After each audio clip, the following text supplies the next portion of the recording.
نے، ان درندوں نے، اور انہوں نے کوشش کی تو میتیں بھی ادھار مانگی انہوں نے، چونکہ ان کی تعداد پوری نہیں ہو رہی تھی جتنا انہوں نے ٹھیکہ کیا ہوا تھا دشمن سے، تو ادھار مانگ کر بھی تعداد پوری،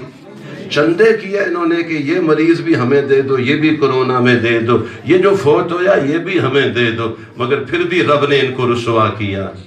اچھا ان کا یہ سودا ڈیٹ ایکسپائر ہو گیا، چونکہ ان کا ارادہ تھا کہ مارچ اپریل مئی تقریباً ان 3 مہینوں میں یہ سارا سودا بک جائے گا اور یہ سارے بیمار ہو جائیں گے۔ چونکہ یہ جو بیچارہ بےہودہ آدمی ہے، پہلے میں اس کو بھائی کہتا تھا، عمران بھائی، پھر میں نے کہا کہ یہ تو اس قابل بھی نہیں ہے، دعا مانگتا ہوں اس کے لیے، یہ سراسر یہود کا چربہ ہے، اس کا سسرال یہودی، ننہال قادیانی، یہ تو اسلام دشمن ہے۔ یاد رکھنا، میں پھر کہتا ہوں، ہر گفتگو زندگی کی آخری گفتگو سمجھ کر کہتا ہوں، امانت سمجھ کر کہتا ہوں، اللہ کی قسم کہتا ہوں، یہ پی ٹی آئی کوئی جماعت نہیں، فتنہ ہے۔ اسلام دشمن، ایمان دشمن، وطن دشمن، دین دشمن، میرے نبی کے دشمن۔ ان سے بڑا دشمن کون ہوگا؟ ان سے بڑا گستاخ کون ہوگا؟ جنہوں نے میرے نبی علیہ السلام کے پاک شہر کی بھی توہین کی ہے۔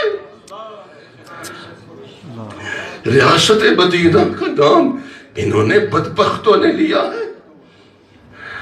جھوٹ بولتے۔ تو میں آپ سے درد دل عرض کرتا ہوں، اور میں یہ سمجھتا ہوں زندگی سعادت کی ہو، موت شہادت کی،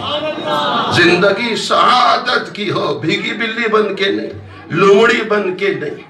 بھیڑ بکریاں بن کے زندگی نہیں گزارنا، زندگی سعادت کی ہو، موت شہادت کی ہو، اور شہادت سجدے میں ہو، اور شہادت بھی جمعے کے دن ہو، شہادت بھی فجر کی سنتیں پڑھتے ہوئے ہو، شہادت بھی فجر کی امامت کراتے ہوئے ہو، اور شہادت بھی مدینہ طیبہ میں ہو، کلمہ طیبہ سے ہو، مدینہ طیبہ میں ہو، سرخرو ہو جائیں، سرخرو ہو جائیں۔ میرے بھائیوں، بزرگوں، عزیزوں،